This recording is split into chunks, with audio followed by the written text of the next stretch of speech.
तो आप लोगों ने कई बार बोला है कि बिना टोपी के भी वीडियो बनाओ, तो आज का वीडियो मैं बिना टोपी के बनाऊंगा, देखते हैं कैसा होता है। But anyway, this video was a long time coming. My point of view on RRR trailer, no way home the movie and the motion poster for ब्रह्मास्त्र।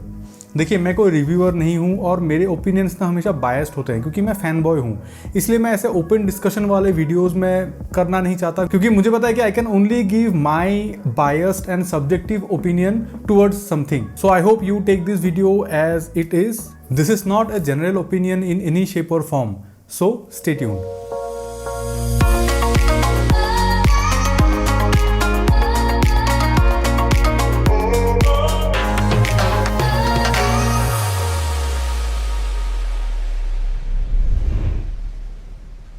तो सबसे पहले बात करते हैं आरआरआर मूवी के ट्रेलर के बारे में, जो ट्रेलर 2, जो सेकंड ट्रेलर आया था। तो आज से लगभग 12 साल पहले एक गेम आई थी, मतलब 12-13 साल पहले एक गेम आई थी, प्रिंस ऑफ पर्शिया।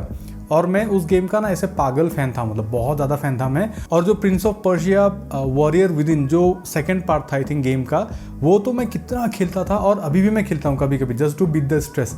ऐसे ईजी मोड में लगा के खेलता हूँ ताकि मतलब वो हो सके, मतलब ग्राफिक्स की क्वालिटी बहुत ख़राब है आजकल, पर फिर भी मैं खेलता हूँ क्योंकि मुझे वो इतना पसंद था वो game. Then the movie came prince of Persia. Jake Gyllenhaal बने थे prince of Persia and he look the part, मतलब जो गेम में था he look like that prince of Persia, और मैं इंप्रेस हो गया, मतलब सोचा कि क्या सही मूवी बनेगी। But then the movie came and it was disappointing, बहुत डिसअपॉइंटिंग, बिल्कुल भी मज़ा नहीं आया वो मूवी देख के। और उसी टाइम फ्रेम पे क्या हुआ था, हमारा एक दोस्त था, वो हमारे पास पेन ड्राइव में एक मूवी लेके आया था। That movie was Magadheera. तो उसने आके ना, मतलब उसके पेन ड्राइव में वो मूवी था और वो हम लोग के पास आके बोल रहा था कि ये देखो मज़ा आ जाएगा। और हम लोगों ने मगधिरा लगाया और जो पहला सीन था, मतलब पहला जो सीक्वेंस था, वो देख के हम लोग को लगा कि अरे ये तो better prince of Persia movie है than prince of Persia. And that was my introduction towards S Rajamouli and his movies. And by the way, Magadheera released before prince of Persia and S.S. Rajamouli sir was the director. So what I believe is that कि to be a director, मतलब एक अच्छा director बनने के लिए the vision should be yours, कि आपका vision अगर आप डायरेक्ट करोगे ना तो वो ज़्यादा बेटर होता है, ऐसा मुझे लगता है। There are differentiations, but if you hire a director तो वो जाके ना उतना अच्छा मूवी शायद नहीं बना पाएगा अगर वो डायरेक्टर की सोच से वो मूवी बन रही है।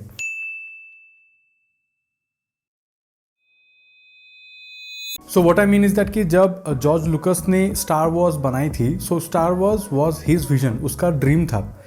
Then later on James Cameron ने जो पहली टर्मिनेटर मूवी थी उसका जो पूरा स्टोरी बोर्ड था, आई थिंक 800 या 900 पेजेस का स्टोरी बोर्ड था, वो खुद से उन्होंने ड्रॉ किया था। He drew the sketches, so he made the movie before the movie was made. And Steven Spielberg, उन्होंने जो नोवेल था, माइकल कैटिन का जो नोवेल था, उसका सिनेमेटिक राइट्स, मतलब मूवी बनाने का राइट्स नोवेल के पब्लिश होने से पहले ही खरीद लिया था, because he knew that this is a story he can tell, this is his vision. And अगर हम लोग इंडिया की बात करें तो Neeraj Pandey, Sanjay Leela Bhansali, then Rajkumar Hirani, these guys come with their own vision.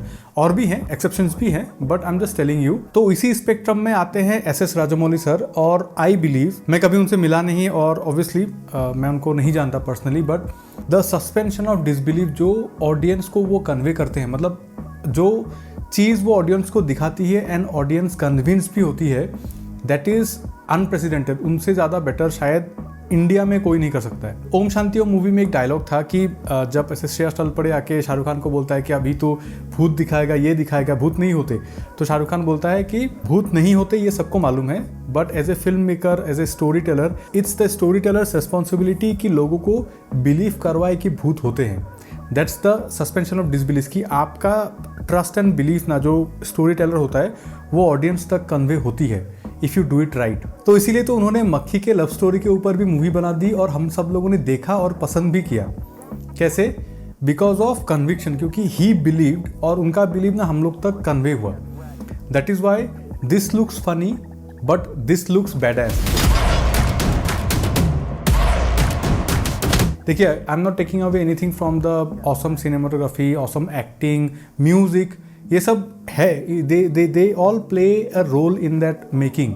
But जो डायरेक्टर होता है that is the binding fabric for all this things. And अगर हम लोग CGI की बात करें तो ऑब्वियसली अगर आपने दोनों ट्रेलर देखे हैं तो आपको पता है कि ये टाइगर इज CGI, लाइक ड, वो तो पता ही था। But anyway it's not about the CGI। मैं यहाँ पे एक चीज़ बोलूँगा कि दिस शॉट आप देखिए, सो दिस इज़ ऑब्वियसली ये बॉडी शॉट है, ये होता ही है, वो दिखाया जाता है। माई पॉइंट इज़ दैट कि जैसे मैं कभी कभी सोचता हूँ कि म्यूज़िक जब बनाते हैं म्यूज़िक डायरेक्टर्स, सो वो क्या होता है कि हम लोग के पास एक सेट ऑफ धुन है, मतलब ऑलरेडी जो होता है ना 7 सरगम है, उन्हीं के कॉम्बिनेशन से ही तो गाने बनते हैं। तो मैं कभी कभी सोचता हूँ कि कभी कोई ऐसा दिन आएगा क्या जहाँ पे नए गाने बनना बंद हो जाएंगे, मतलब it's impossible to make new songs. तो वैसे ही हम लोगों ने कितने सारे बॉडी शॉट्स देखे होंगे अभी तक, कितने सारे, बट फिर भी to come up with a unique situation to show a body shot. And also ये ऐसा नहीं है कि मतलब दिखाने के लिए दिखा रहे, he is doing something, he is achieving something, and then we can see what we see. तो ये जो थिंकिंग प्रोसेस है कि आप कितना क्रिएटिव हो सकते हो, कि सेम चीज़ को आप कितना और क्रिएटिवली दिखा सकते हो, ये मुझे बहुत अच्छा लगता है when I see S S. Rajamouli sir's movies. और जो मैं ये कन्विक्शन की बात कर रहा था ना, जब भी ये ट्रेलर रिलीज़ हुआ तो मैंने थोड़े से रिएक्शन वीडियोस देखे, क्योंकि वो फॉरेनर्स जब रिएक्शन करते हैं तो वो एक अलग डोपामिन होता है, वो देख के अच्छा लगता है। बट किसी भी रिएक्शन वीडियो में या फिर खुद मुझे भी ये सीन देखे फनी नहीं लगा। मतलब मैं खुद से सोचता हूँ कि this is so funny actually, if you look at this scene, this is easily a funny scene, but ये फनी नहीं लगता है बिकॉज जो कास्ट एंड क्रू, जो एक्टर, जो डायरेक्टर, जो बिलीव, जो कन्विक्शन है, वो ट्रांसलेट होता है and it becomes badass. Obviously music plays a role. Music की बात करती है आजकल, बेसिकली क्या होता है कि जब ट्रेलर बनाते हैं तो ट्रेलर्स आर म्यूजिक वीडियोज़। अगर आप गानों के ब्रेकडाउन वीडियोस देखोगे ना तो आपको मालूम चलेगा कि रिदम होता है, बिल्डअप होता है, and then release, then bass drop, all this things होता है किसी भी गाने को अच्छा या फिर ट्रेंडी बनाने के लिए। तो ऑब्वियसली इस ट्रेलर में भी एक बेस ड्रॉप है, मतलब जो बिल्डअप होकर जो बेस ड्रॉप होता है, and when we get to that climax, मतलब वो ट्रेलर के क्लाइमैक्स में पहुंचते ही ये होता है। Now what I believe is that कि जो अपने इंडियन मूवीज़ में होती है कि एक्टर ड्रिवन, ठीक है, कोई भी चीज़ जब एक्टर ड्रिवन होती है तो उसका प्रोज एंड कॉन्स दोनों है, पर उस चीज़ को ना अच्छे से कैसे यूज़ करते हैं, ये एक बहुत अच्छा एग्जांपल है। बिकॉज क्लियरली जितने लोगों ने भी ये ट्रेलर देखा है, एवरीबडी सॉ 2 थिंग्स हियर, मतलब उन्होंने कैरेक्टर को तो देखा ही obviously, and they saw the actors also doing this baddest stuff. तो ये भी एक बहुत बड़ी चीज़ है। आई फील एक नेगेटिव को पॉजिटिव के हिसाब से यूज़ करना, मतलब अपनी कमजोरियों को ताकत बनाना is a skill, I believe. And the biggest role जिसने प्ले किया इस पूरे सीक्वेंस में, that is music. See you guys ask me कि मैं कैसे म्यूजिक सिलेक्ट करता हूँ, या फिर मैं अगर म्यूजिक अच्छा लग भी गया तो इस म्यूजिक का ये पार्ट यहाँ पे अच्छा लगेगा, वो मैं कैसे करता हूँ। आई डोंट नो, मतलब वो ऊपर से आता है। मैंने बोला था ना पहले भी कि वो ऊपर से आता है। I don't follow any rules, मुझे बस वो म्यूजिक अच्छा लगता है एंड वो बिल्डअप, वो ये आप लोग अगर मुझे इंस्टाग्राम में फॉलो करते हो, अगर नहीं किया है तो कर सकते हो, तो वहाँ पे मैं कुछ रील्स बनाता हूँ, एंड रील्स में तो मैं कुछ भी म्यूजिक डाल देता हूँ, क्योंकि उसमें तो वो कॉपीराइट का इशू है नहीं। वहाँ पे तो मैं कुछ भी म्यूजिक, मतलब किसी भी सिचुएशन के साथ मैं कुछ भी म्यूजिक डाल देता हूँ, बिकॉज वो एक फील देता है and I want to translate that feel. तो अच्छा म्यूजिक में ना वो चीज़ है। And I will give you one thing कि म्यूजिक आप कन्विंसिंगली एंड एक टिप के साथ आप कैसे यूज़ कर सकते हो। तो अगर आपने स्पाइडरमैन 3 मूवी देखी है, जो पहली वाली स्पाइडरमैन 3 मूवी देखी है, तो उसमें क्या होता है कि स्पाइडरमैन एंड वेनम का जो ये फाइट सीन है, तो यहाँ पे क्या होता है कि basically Spiderman is defeating venom using this steel rods. But जब मैंने ये सीन पहली बार देखी थी थिएटर में, तो मुझे लगा था कि because Venom is a very strong and volatile character, right, उसको ट्रैप करने के लिए you have to move fast, and the way Spiderman was doing कि एक एक होल्ड करके फिर पिन करके फिर से होल्ड करके पिन करके, तो मुझे लगा था कि ऐसे तो बहुत टाइम लग जाएगा हर उसको घेरने में। बट उसका सोल्यूशन कैसे निकाला, ये see this. And if you think this works well, क्योंकि क्या होता है कि यहाँ पे ना म्यूजिक का बहुत अच्छा ट्रिक यूज हुआ है, क्योंकि यहाँ पे पहले आता है एक बीट, फिर 2 बीट्स टुगेदर, फिर पॉज, मतलब buildup, and then release with this and job done, घर चलो। तो यहाँ पे ना आपको म्यूजिक से ही आप कनेक्ट करते हो एंड अनबिलीवेबल चीज़ भी आपको बिलीवेबल लगती है। And why I am showing this example and telling you this, because अगर आप एडवर्टाइजिंग में काम करते हो या फिर सोशल मीडिया डिजिटल में अगर काम करते हो, तो ऐसे चैलेंजेस ना आपको बहुत आएंगे कि सपोज ऐसे एग्जाम्पल दे रहा हूँ, सपोज एक वीडियो आपको करना है, वीडियो का टॉपिक है कि top 10 ways to make money, ऐसे बोल रहा हूँ कि top 10 ways to make money अगर वीडियो का टॉपिक है, एंड स्क्रिप्ट में लिखा हुआ है कि with every tip you have to show some icons, कि टिप के साथ उसके रिलेटेड कुछ आइकन्स आएंगे, ठीक है। तो as a animator, as a graphic designer, तो आपको डिसाइड करना होता है कि आप वहाँ पे क्या क्या आइकन्स डालोगे। तो वहाँ पे क्या होता है ना कि बहुत लोग ये गलती करते हैं कि कितने आइकन्स डालेंगे, क्योंकि म्यूज़िक के साथ भी तो मैच करना होगा, आपको टुप टुप टुप टुप टुप वो सब देना पड़ेगा ना। तो वहाँ पे मैं करता हूँ कि ये कोई रूल ऑफ थंब नहीं है, ये कोई वो नहीं है, क्योंकि इसी का ही कॉन्ट्राडिक्शन मैं आपको अभी दिखाऊंगा। बट जो रूल मैं यूज़ करता हूँ या फिर जो रूल काम करता है, जो सेफ वे है, दैट इज़ कि आप ना हमेशा ऑड बीट्स लीजिए, आप कभी इवन बीट्स मत लीजिए। मतलब अगर आपको आइकन्स दिखाने हैं तो आप 3 आइकन्स दिखाइए या फिर 5 आइकन्स दिखाइए, कभी 4 आइकन्स मत दिखाइए। तो क्या होगा ना, आपका म्यूजिक विल वर्क बेटर। आप अगर गाना चल रहा है या फिर उसके पीछे आपने टुप टुप टुप या फिर टुप टुप टुप टुप टुप, तो ऐसा करके अगर आप करोगे तो वो ज़्यादा प्लीजिंग लगेगा, ज़्यादा अच्छा लगेगा आपको। आप ट्राई करके देखिए, अगर आप कोई वीडियो करते हो तो ऐसे अगर आपको कुछ भी करना होता है, so this is one way. But इसका ये कोई, मैंने जैसे बोला कि ये कोई रूल नहीं है, क्योंकि इसी का ही कॉन्ट्रडिक्शन है आपका ये सीन। देखिए,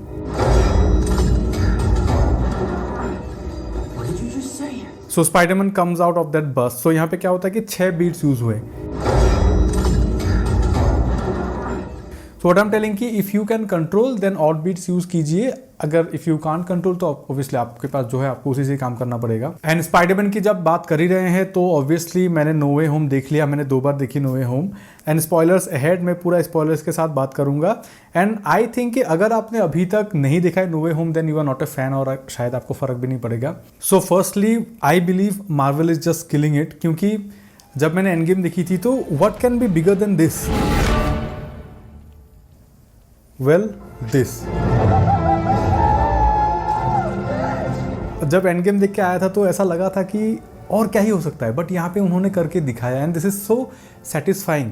and watching it in a theatre, मतलब पैक्ड थिएटर। मैं फर्स्ट डे लास्ट शो देखने गया था, मतलब नाइट शो देखने गया था एक पैक्ड थिएटर में। ये जब पहली बार मैं एक्सपीरियंस कर रहा था, मतलब I can go for any movie for that experience again. मतलब कितना मज़ा आ रहा था, सब लोग, मतलब thank you everyone for being such an great audience. मतलब ऑब्वियसली मैं भी एक ऑडियंस ही हूँ, लेकिन मैं सबको थैंक यू करता हूँ। अगर आप मार्वल के फ़ैन हो, अगर आपने मूवी देखी है, अगर आपने थिएटर में जाके चीयर किया है, एंजॉय किया है, देन आई थैंक यू, क्योंकि वही चाहिए एक्चुअली।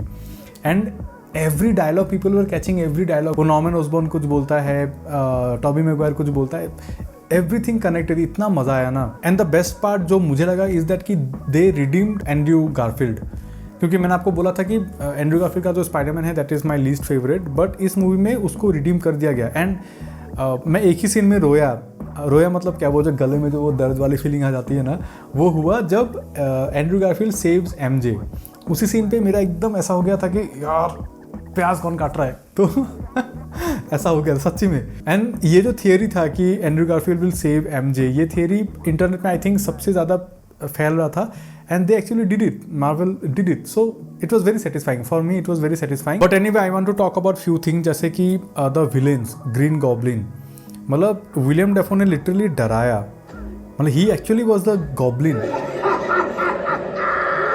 एंड जब मैंने वो पहली मूवी देखी थी ना, तब भी मुझे लगा था कि his mask is little funky, मतलब ऐसे एक एक्सप्रेशन के साथ रहता है, तो वो थोड़ा जल नहीं हो रहा था। And what does this movie do, the first thing वो करता है कि ऐसे वो मास्क तोड़ देता है, तो बिकॉज दे न्यू कि ऑडियंस को क्या चाहिए। And I feel William Dafoe doesn't need a mask to be Goblin, look at this.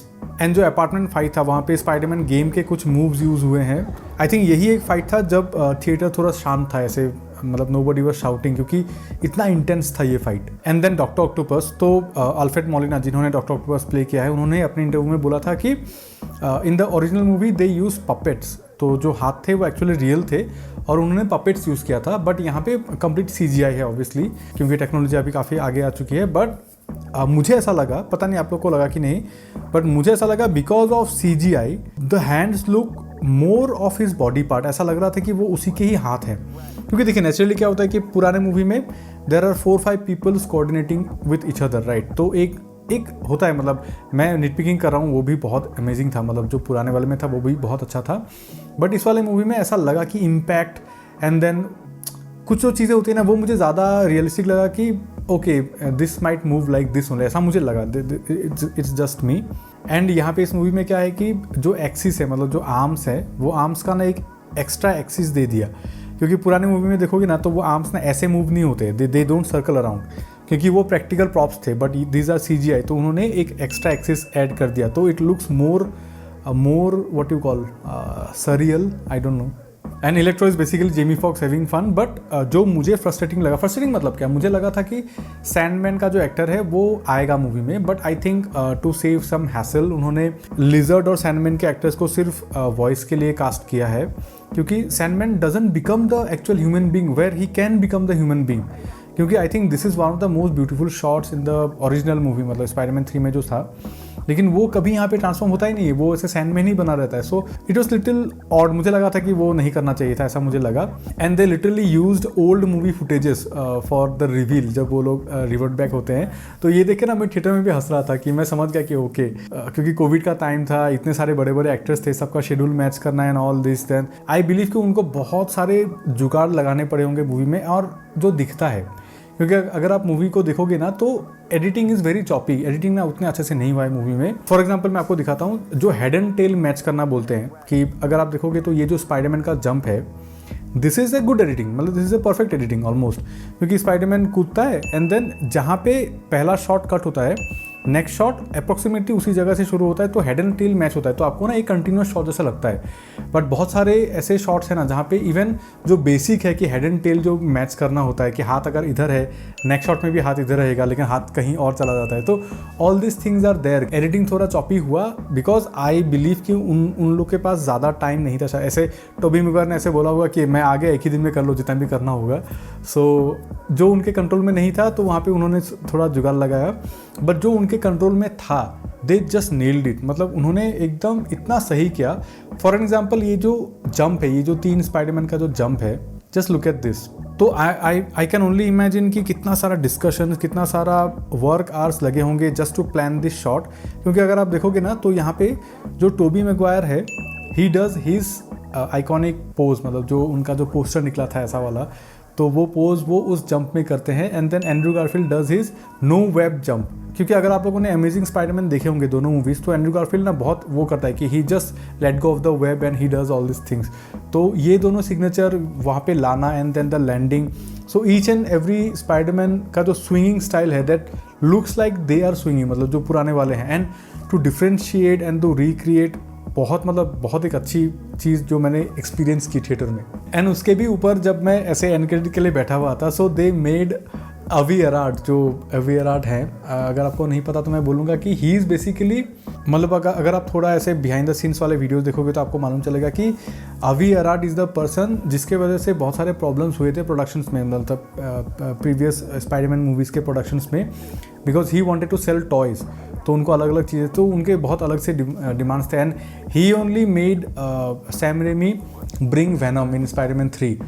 तो ऑब्वियसली उन्होंने शायद इस मूवी में भी बहुत सारे इश्यूज़ किए होंगे, तो उनको एक स्पेशल थैंक आता है एक अलग से पैराग्राफ में. वो देख के ना मैं एक्चुअली में हंस गया, मतलब थिएटर में, कि okay they did it, because obviously मैं इमेजिन कर सकता हूँ कि कितना हम लोग SMS में कामूर बोलते हैं उसको, कितना मतलब वो हुआ होगा उनका जो प्रेजेंस है. But anyway I don't care if this is a good movie और नॉट, आई डोंट केयर कि ये मूवी इतना अलग लगता है कुछ, मतलब बहुत सारे रिव्यूज़ में तो बहुत सारी चीज़ें बोल रही है and people are giving ratings.